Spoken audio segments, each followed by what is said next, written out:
Hello students, ये आपके 6 chapter की शुरुआत हो चुकी है, जिसमें से मैंने थेल्स प्रमेय आपको पिछली कक्षा में बताया कि थेल्स प्रमेय के बारे में क्या था। अब 6.1 जो आपकी प्रश्नावली है बिल्कुल सरल है। मैं नहीं चाहता उसके लिए कुछ लिखना भी पड़ेगा। जो चीज बता रखी मैं ऐसे ही आपको सारी बता देता हूं। अपन 6.2 से स्टार्ट करेंगे। तो इसमें 6.1 में क्या है जरा देख लें। कोष्टक में दिए गए सभी शब्दों का प्रयोग करते हुए रिक्त स्थानों को भरिए।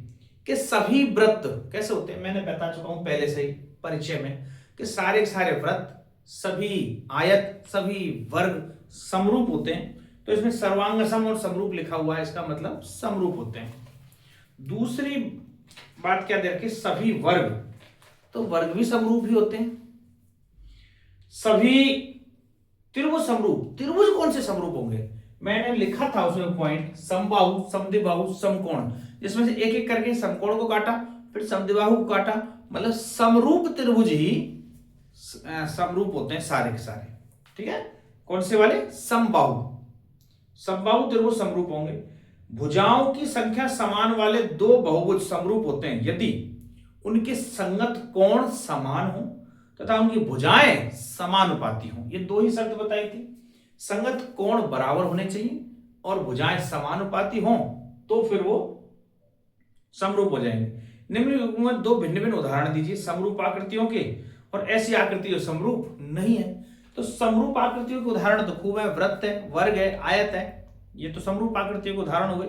ऐसी आकृतियां जो समरूप नहीं है, तो नहीं होने के तो कई सारे हैं। जैसे आप देखो, त्रिभुज और आयत कभी समरूप नहीं होते। त्रिभुज और आयत कभी समरूप नहीं होंगे। कोई दूसरा है समलंब चतुर्भुज, समलंब चतुर्भुज और समांतर चतुर्भुज कभी समान समरूप नहीं होंगे। समलंब चतुर्भुज ऐसा होता है और समांतर चतुर्भुज की भुजाएं ऐसे होती हैं, तो ये आपस में समरूप नहीं होंगे। समरूप नहीं होने के बहुत सारे कारण, तो ऐसा कुछ जरूर। निम्नलिखित बताइए समरूप चतुर्भुज समरूप है या नहीं। ये सवाल देखें लास्ट में तीसरा जो दे रखा है, तो इसमें आप देखोगे चार भुजाएं दे रखी हैं, चार भुजाएं दे रखी हैं और इनके चारों भुजाओं के नाम है 1.5 1.5 की, और यहां 3 3 3 का ये वर्ग दे रखा है।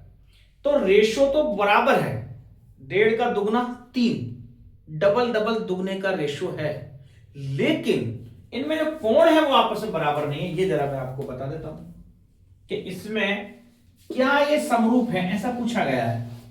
तो आप देखो ये सवाल कैसा है। 6.1 में ज्यादा कुछ है नहीं बताने लायक, इसलिए मैं लिख नहीं रहा हूं, और बहुत ज्यादा कुछ लिखा नहीं बताने लायक, ऐसा कुछ दिखा नहीं।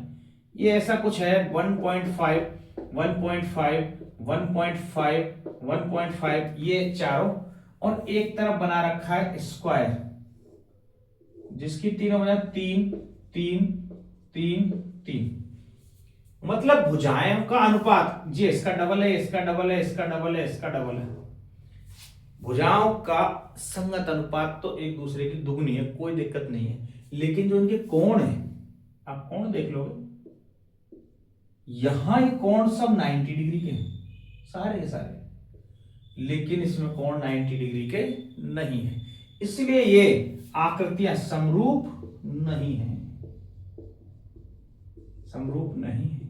कब समरूप होती हैं कोई आकृतियां, कि उनके संगत कोण बराबर हो और संगत भुजाएं का अनुपात बराबर, भुजाओं का तो अनुपात और कोण बराबर होने चाहिए, तभी कोई दो आकृतियां समरूप होती हैं।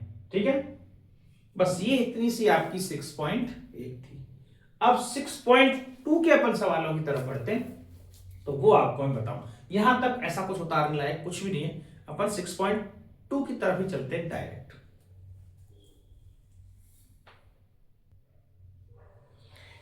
ये 6.2 का आपका पहला सवाल, जिसमें ऐसे दो चित्र बने हुए हैं।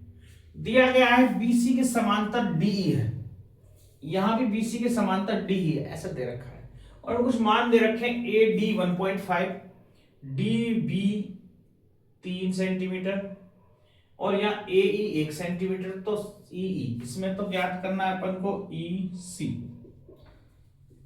यहां ये AD ज्ञात करना है, ये दे रखा है DB, AE दे रखा है, EC दे रखा है। ठीक है, आपने थेल्स थ्योरम अभी पढ़ ली। यदि किसी भुजा के समांतर कोई एक भुजा खींची जाए तो वो शीर्ष भुजाओं को समान अनुपात में विभाजित करती है। तो इसका मतलब AD बटे DB का वही रेशो होगा जो AE बटे EC का होगा। तो AD 1.5 है, तो 1.5 का ये क्या है, डबल है, 3। तो ये इसका दुगुना है। आप देखो जस्ट दुगुना है, 2 से गुणा हो रहा है, तो इसका मतलब यहां भी 2 से गुणा होगा, 1 का दुगुना 2 सेंटीमीटर। बस ऐसे लिखना है। और ये आपके यस नो टाइप वाले में आएंगे, तो हमें इसमें बहुत बड़ी कैलकुलेशन करनी नहीं है। आप ऐसे नहीं करना, AD दिया है, AD बटे DB बराबर AE बटे EC, AD का मान 1.5, D का मान 3, AE का मान 1, EC हमने x मान लिया, और गुणा करेंगे 1.5x बराबर 3, x बराबर 3 बटे 1.5, जो पॉइंट हटाया तो 30 बटे 15, और x का मान 2। अब इतनी लंबी कैलकुलेशन करके जो 2 लाओगे वो मिलना एक ही नंबर है, और वो आपको यस नो टाइप वाले उसमें आएगा। ये कोई बड़े क्वेश्चन में आने से रहा, तो हम इसका वो मेथड सीखे ना जिससे जल्दी हो सके। तो आप देखें, जब इनका रेशियो बराबर होगा तो चूंकि 1.5 का डबल है 3, तो इसका मतलब यहां 1 का डबल होगा, कंफर्म 2। इसमें देख ले जरा, ऐसे देखो यहां AE और EC दे रखा है, तो AE 1.8 सेंटीमीटर, EC 5.4 सेंटीमीटर, मतलब ये 18 मान ले, ये 54 मान ले, दोनों की तरफ एक एक संख्या बाद पॉइंट है, कोई फर्क नहीं पड़ेगा। इधर भी एक संख्या बाद पॉइंट है, इधर भी एक संख्या बाद पॉइंट है, तो इसका मतलब ये 18 मान लेते, 54 मान ले, तो 18 30 54 होते हैं, 18 दूनी 36, 18 30 54। जब ये इसका तिगुना है तो मतलब यहां ऐसी कोई संख्या रही होगी जिसका ये तिगुना है, तो ये क्या है, 72। पॉइंट तो हम हटा ही चुके हैं सब में, तो ये 72 है, तो 24 या 72 होते हैं, 24 दूनी 48, 24 या 72, तो यहाँ 24 आ जाएगा। अब 24 क्यों नहीं आएगा, कि यहाँ पॉइंट है, यहाँ पॉइंट है, यहाँ पॉइंट है, तो यहाँ भी तो पॉइंट लगेगा, तो 1.24 सेंटीमीटर। बोलो बात समझ में आई, 2.4 सेंटीमीटर। अब चाहो तो इसको भी इसी मेथड से कर सकते हो, लेकिन हमें वो सिखाना है जो तुम्हें सबसे जल्दी सवाल अटेम्प्ट करवाए। ये इसका तिगुना है, तो डेफिनेटली यहां कोई ऐसी संख्या रही होगी जिसका तिगुना है। या फिर आप ऐसे समझ में नहीं बैठे तो आप जो 72 है इसमें 3 से भाग दे दो, जो आना होगा वो यहां आ जाएगा। ठीक है, समझ में बात आ रही है। तो ये आपके पहले सवाल में 2 चीज दे रखी थी, वो ऐसे होंगी। ठीक है, अब बता रहे, अब ये सवाल देखें दूसरे वाला, कि यदि किसी त्रिभुज PQR की भुजाओं PQ और PR पर क्रमशः बिंदु E और F इस प्रकार स्थित है कि निम्नलिखित में से प्रत्येक स्थिति बताइए कि EF समांतर QR। कुछ स्थितियां दे रखी हैं, जैसे क्वेश्चन नंबर फर्स्ट, इसमें कुछ मान दे रखे हैं। फर्स्ट क्वेश्चन में क्या क्या मान दे रखे हैं, कि PE 3.9, ये 3.9 है PE, और दे रखा है EQ 3 है, फिर दे रखा है PF 3.6, PF है 3.6, और FR है 2.4, तो FR दे रखा है 2.4। ऐसा बोला गया है, सिद्ध कीजिए कि भाई ये 2 रेखा समांतर। अब देखो जो थेल्स प्रमेय है वो क्या कहती है, यदि किसी भुजा के समांतर कोई रेखा खींची जाए तो वो समान अनुपातों में शेष 2 भुजाओं को विभाजित करती है। तो इसका जस्ट रिवर्स दूसरी जो प्रमेय है, यदि कोई रेखा किसी 2 भुजाओं को समान अनुपात में विभाजित करती है तो उससे हम ये कह सकते हैं कि ये दोनों रेखा आपस में समांतर होंगी। तो तो यदि वो समानुपात में विभाजित कर रही है कोई रेखा तो ये समांतर होंगी, और समानुपात विभाजित नहीं कर रही तो ये रेखाएं समांतर नहीं होंगी। ये थेल्स प्रमेय की अपोजिट थ्योरम है जो 6.2 दे रखी है। वो प्रूव करने के लिए आती नहीं ज्यादातर, थ्योरम थ्योरम ज्यादा आती है, इसलिए मैंने उसी को बताया। तो आप देखें इन सब में पॉइंट लगा हुआ है, क्या मैं यहां भी पॉइंट लगा दूं? 3 लिख रहा है, 3.0 लिखते हैं, क्या बुराई? तो इनका रेशियो देखो आप, ये 3.9 और ये 3, तो 3 से कट रहा है, यहां 13 39 और यहां 10, मतलब 13 और 10 का रेशियो। इधर भी 13 और 10 का ही होना चाहिए। तो 13 कैसे आएगा? 3 से काटे, 3 एकम 3, 3 दूनी 6 और 3 अट्ठे 24, 12 दूनी 24, 12 ती 36, 3:2 आ रहा है हमारे पास। यहां आ रहा है 13/10, 13:10 है, तो इधर भी 13:10 ही होना चाहिए यदि ये दोनों समांतर हैं, जबकि ऐसा नहीं हो रहा। आप समझ रहे? जैसे दिया गया है हमारे पास, तो यहां लिखते हैं अपन, कैसे लिखें?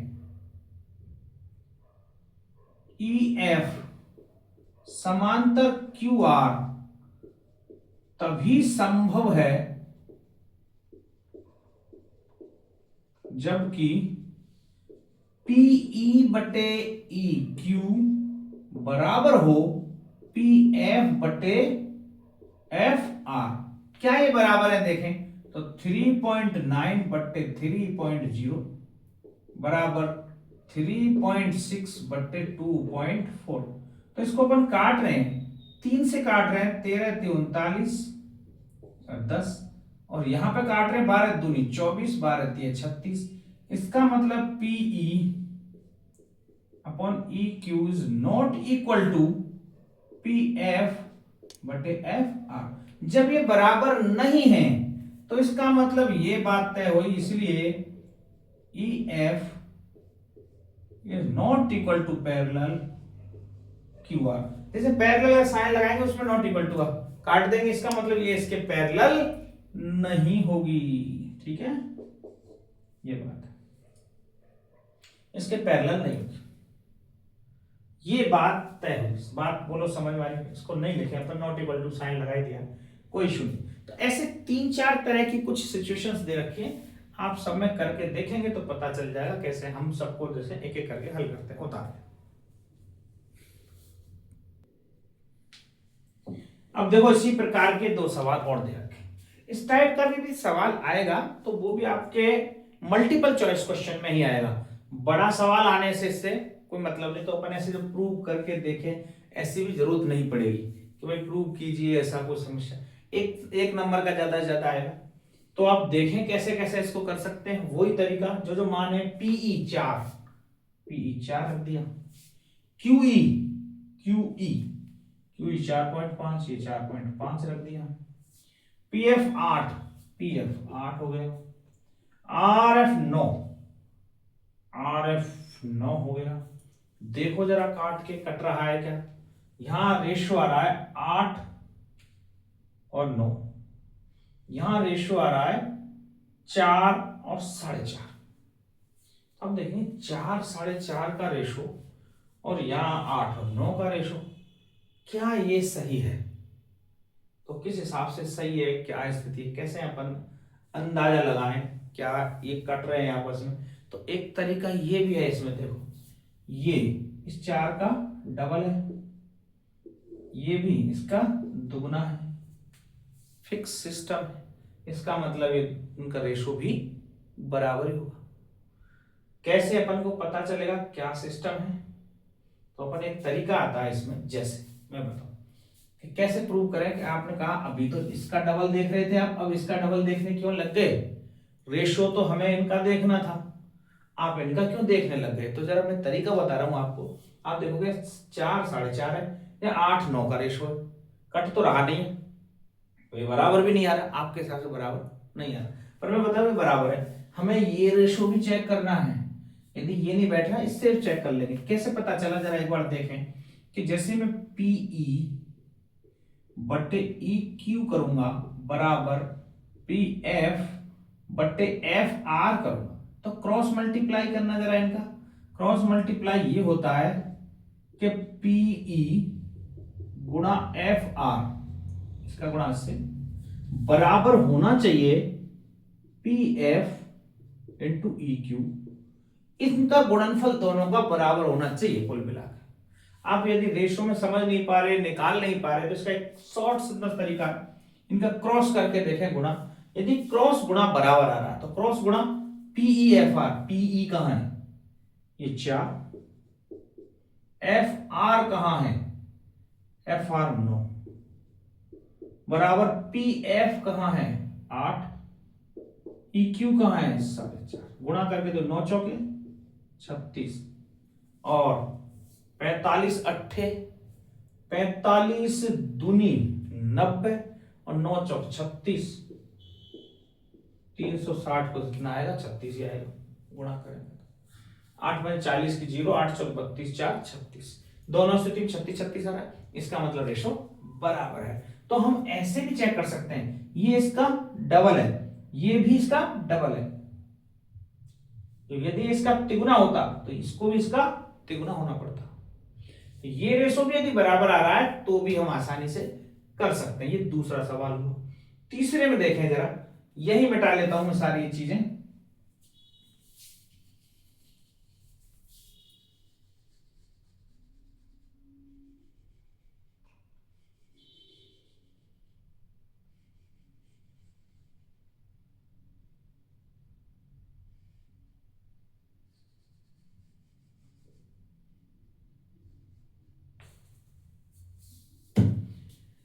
PQ 1.28, PQ इसमें पूरा PQ दे रखा है 1.2, PR इसमें पूरा 2. ये पूरा की पूरी लाइन है 1.28, ये पूरी की पूरी लाइन है 2.56। ठीक है। PE कहां है ये 0.18, ये है। PF 0.36। अब जरा देखें, या तो इसमें से इसको घटा देंगे तो पता चल जाएगा ये कितना है। तो 0.36 से घटाओ जरा, इसमें से करना है तो 2.020 ये आएगा 2.20। तो 36 और 2 जोड़ेंगे 2.56, पूरी 2.56 क्या आ रही है, तो ये आपस में ऐसे हो जाएंगे। ठीक है। यहां पर देखें 1.28 है और 0 पॉइंट, तो 0 पॉइंट इसमें से 18 घटाएंगे तो 1.10 ये आ रहा है कुछ।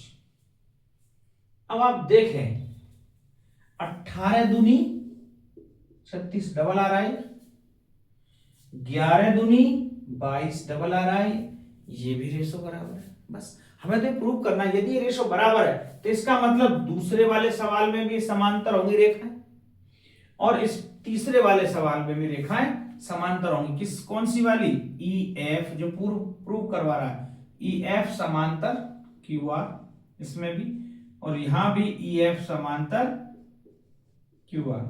बड़ा सवाल आएगा नहीं, इसलिए हमें वो पैसे प्रूव नहीं करना। बाकी आपको मैं तरीका बता चुका हूं, पहले वाले सवाल में ऐसे करना है, क्योंकि ये बटे ये बटे करके देख लेंगे, यदि बराबर आ रही है तो अब कह देंगे। ठीक है। ये क्योंकि छोटे क्वेश्चन आएंगे इसलिए मैंने आपको डायरेक्ट तरीका बता रहा हूं उसको कैसे हल करना है। ठीक है, बात समझ आ रही है। ये होता है, ये आपका दूसरा सवाल पूरा कंप्लीट।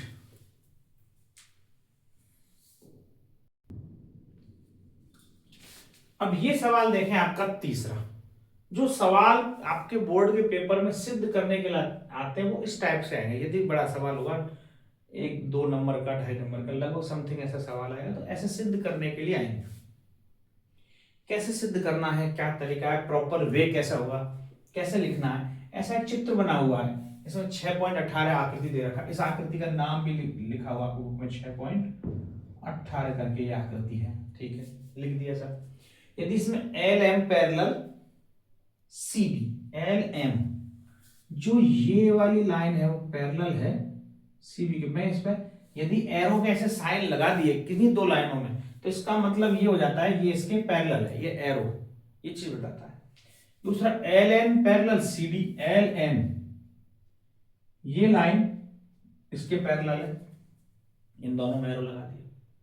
तो यदि ऐसा है तो सिद्ध कीजिए ए एम बटे ए बी, ए एम बटे ए बी बराबर है ए एन बटे, ऐसा कुछ सिद्ध करवा रहा है। तो पहले आप देखें इसमें ऐसे दो त्रिभुज दिखाई दे रहे हैं का, जहां हम थेल्स प्रमेय का प्रयोग कर सकते हैं। ऐसे दो त्रिभुज कहां दिख रहे हैं? तो हम थेल्स प्रमेय कब प्रयोग करते हैं? किसी त्रिभुज की एक भुजा के समांतर यदि दूसरी भुजा है तो उसमें आसानी से थेल्स प्रमेय लगाई जा सकती है। तो अपन देखते हैं त्रिभुज एक नोट करते हैं, ए बी सी, यहां भी इसके समांतर ये भुजा है। एक त्रिभुज देख रहे हैं ए डी सी, ये भी एक ऐसा त्रिभुज है जिसमें दो समांतर भुजाएं हैं, मतलब आसानी से उनमें थेल्स प्रमेय लग जाएगी। तो हम देखेंगे कैसे कैसे करना है, क्या सिस्टम है। तो यहां त्रिभुज ए सी बी में दिया है क्या चीज, पार्ट गिवन है कि M L parallel B C, ये इस त्रिभुज में दे रखा है हमारे पास। यदि इस त्रिभुज में दे रखा है तो थेल्स प्रमेय द्वारा, थेल्स प्रमेय से, तो थेल्स प्रमेय से हम ये कह सकते हैं कि ए एम बटे एम बी है ना ऐसे। पर हमें देख ले जरा सिद्ध करवाना क्या है। सिद्ध करवाना चाह रहा ए एम बटे ए बी, इसका मतलब मैं ये कह सकता हूं ए एम बटे ए बी पूरे का रेशो वही होगा ए एल बटे ए सी के। ध्यान रखना जो थेल्स प्रमेय है, एक थेल्स प्रमेय के बारे में आपको बता दूं, ऐसा ही बराबर नहीं है उसमें ए एम बटे एम बी बराबर ए एल बटे एल सी, ये ही नहीं होता थेल्स प्रमेय का मतलब। थेल्स प्रमेय का मतलब ये भी होता है कि इसका रेशो बटे पूरी भुजा का रेशो बराबर होता है ये ए एल बटे ये पूरी भुजा ए सी। ऐसा भी हो सकता है इस छोटी भुजा का रेशो बटे पूरी भुजा एम बी बटे ए बी बराबर एल सी बटे ए सी, ऐसा भी हो सकता है। ये तीनों ही बातें थेल्स प्रमेय के हिसाब से सही है। थेल्स प्रमेय ये कहता है इनका रेशो बराबर करता है, तो वो रेशो बराबर का मतलब ये नहीं इनका और इनका ही रेशो बराबर है, इस भुजा का पूरी के साथ में या इस भुजा का पूरी के साथ में, तो ये ऐसे आपस में रेशो बराबर होते हैं। तीनों बातें सही हैं। तो थेल्स प्रमेय से हमें सिद्ध करना है ए एम बटे ए बी पूरा, तो मैं यहां लिखूंगा ए एम बटे ए बी बराबर होगा ए एल बटे ए सी। एल सी नहीं लिख सकते अब, यदि मैं इसके बटे ये करता तो ए एल बटे एल सी लिखता, पर मैंने ए एम बटे ए बी लिखा है तो यहां भी ए एल बटे ए सी लिखना होगा। ये ही आपका थेल्स प्रमेय है और ये समीकरण नंबर 1 हो गया। इसी प्रकार त्रिभुज ए डी सी में, ए डी सी में यहां क्या दे रखा है, एल एन समांतर है सी डी के। अब ज्यादातर इसी टाइप के सवाल आएंगे तो आपको खूब अच्छे से प्रैक्टिस हो जाएगी, पता चल जाएगा कैसे हल करना है। इसमें ये त्रिभुज ए डी सी की तरफ देखना, अब इसकी तरफ देखना ही नहीं है, इस त्रिभुज की तरफ देखेंगे तो आप देख रहे हैं ये इसके समांतर है, ये दे रखा है तो मैंने लिख दिया। यदि ये दे रखा है तो फिर इसमें भी थेल्स प्रमेय लगाई जा सकती है भाई। तो थेल्स प्रमेय से, थेल्स प्रमेय से, तो थेल्स प्रमेय से अपन देखेंगे ए एन बटे ए डी, ए एन बटे ए डी बराबर होगा ए एल बटे ए सी।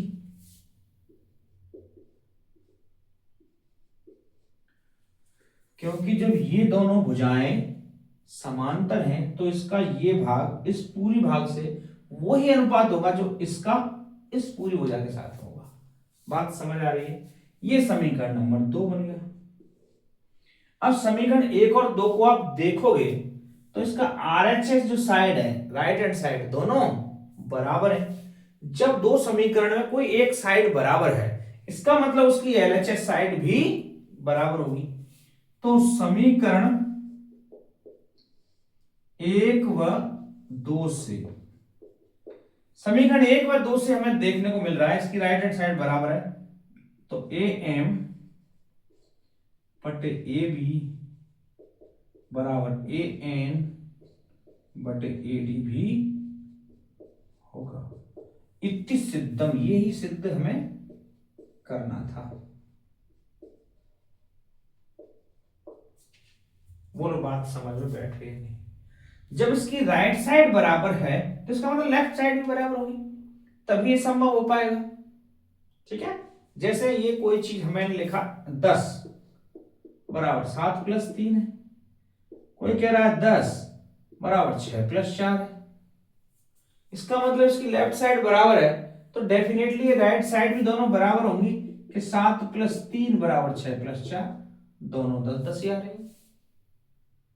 ठीक है, बात समझ में आ रही? तो ऐसे हम इन सवालों को इस प्रकार से हल करेंगे। थेल्स प्रमेय का पूरा विस्तृत ब्यौरा आपके सामने ये रहा कि थेल्स प्रमेय क्या है। ये थेल्स प्रमेय है।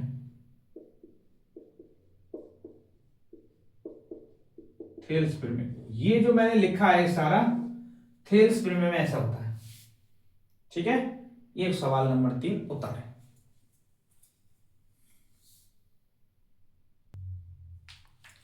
हाँ, एक ये और सवाल लेके, बहुत इंपॉर्टेंट सवाल है, चौथा सवाल। फिर आज यही फिनिश करेंगे, क्लास ज्यादा लंबी हो रही है। तो देखें जरा, आकृति 6.19 में डीई समांतर एसी, ये जो चित्र है बहुत ही भ्रामक स्थिति पैदा करने वाला है, भ्रमित कर देता है, पता नहीं चलता त्रिभुज कितने बन रहे हैं इसमें। तो आप जरा यहां देखें, डीई पैरेलल एसी, डीई कहां है? डीई है, तो ये ऐसा एरो, ये किसके समांतर है? एसी के, इसके एरो, ऐसा एरो लगाएंगे, इससे पता चल रही है हमें इसके समांतर।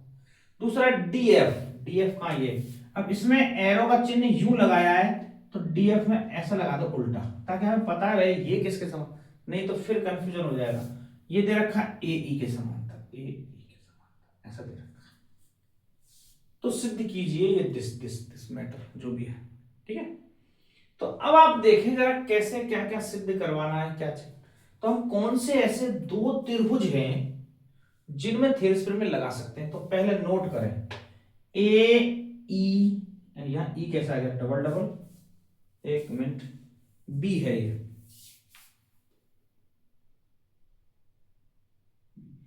ए बी ई, इस त्रिभुज की बात करें, इस हिस्से को छोड़ दें एक बार। तो ए बी ई त्रिभुज बात करेंगे तो इस भुजा के समांतर ये भुजा है, इस बीच वाली भुजा को भूल जाओ, ये दोनों समांतर है, तो इसका मतलब इसमें थेल्स प्रमेय लगाई जा सकती है। और एक ए बी सी की बात करेंगे तो ये भुजा लेंगे और ये भुजा लेंगे जो इसके समांतर, इन दोनों भुजाओं को भूल जाएंगे, तो फिर इसमें भी लगाई जा सकती है। बस ये चीज ही हमें देखनी है। तो देखो कैसे हल करेंगे, क्या क्या चीज दे रखी है, क्या सिस्टम है। तो कौन से दो त्रिभुजों में लगाई जा सकती है? ए बी ई की बात कर रहा हूं, त्रिभुज ए बी ई में क्या क्या चीज दे रखी है? ईबीई में दिया है जो डीई है समांतर है, नहीं डीएफ, इस त्रिभुज बात करूं तो डीएफ जो है ये समांतर है एई के, डीएफ समांतर एई के। एरो देखें, ये एरो और ये एरो मैच कर, जब यदि ये दोनों समांतर हैं तो फिर मैं ये कह सकता हूं इसमें कि ये बी डी बटे डी ए, बी डी बटे डी ए बराबर होगा बी एफ बटे एफ ई,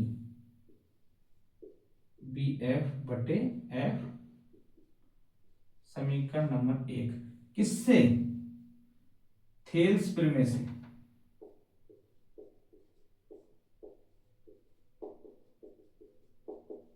थेल्स प्रमेय से ये बात प्रूव हुई। फिर से देखो एक बार, मैं बात कर रहा हूं ए बी ई त्रिभुज की, तो इसके बीच में जो एक लाइन ये आ रही है डिस्टर्ब कर रही है, इसको भूल जा। मैं यहाँ एक चित्र अलग से बना दूं आपको, इसको दो दो रूप में बना रहा हूं।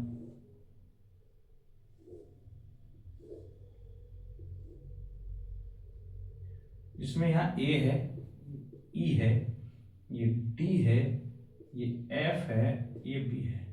समझो ये चित्र ऐसा है, देखो ऐसा त्रिभुज इसमें दिख रहा है, नहीं दिख रहा है, जिसमें ऐसे दिया गया है, ये इसके हमने बीच वाली लाइन, अब इसको देखो मत, ये देख लो त्रिभुज ए बी ई में, त्रिभुज ए बी ई में ये इसके समांतर दे रखी है। तो क्या मैं ऐसे लिख सकता हूं बी डी बटे डी ए बराबर बी एफ बटे एफ ई, ये लिखा है उसमें, ये समीकरण नंबर 1 दे दिया। अब एक दूसरी त्रिभुज और दिख रही है जिसमें ऐसी कोई पैरेलल लाइन है, वो देखो जरा, ये है, दूसरी भी त्रिभुज बनाओ।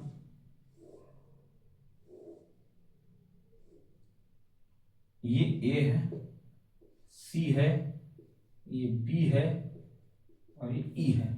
यहां पर ये दोनों पैरेलल हैं, ऐसे दे रखी है, इसका नाम डी है बीच में। देखो अब दूसरे चित्र में त्रिभुज ए बी सी में, ए बी सी में दिया है, इसमें क्या चीज दे रखी है कि डीई पैरेलल दे रखी है ए सी के, डीई ए सी के पैरेलल है। यदि इसके पैरेलल है तो फिर मैं ये कह सकता हूं कि थेल्स प्रमेय द्वारा बी डी बटे डी ए बराबर बीई बटे इसी। तो थेल्स प्रमेय से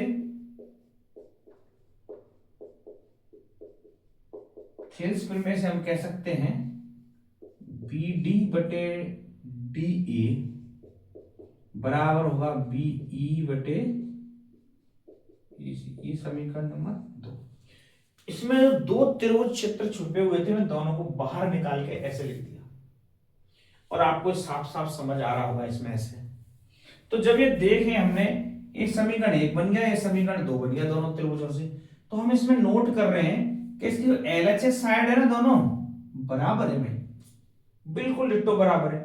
जब इन दोनों के एलएचएस बराबर है तो आरएचएस भी बराबर होंगी।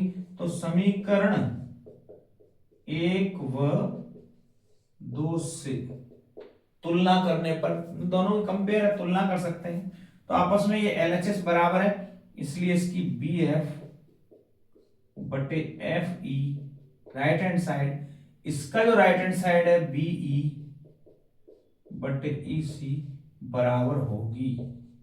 और यही हमें बात प्रूव करनी थी, ठीक है, इसमें यही सिद्ध करना था, ये सिद्ध हो चुका।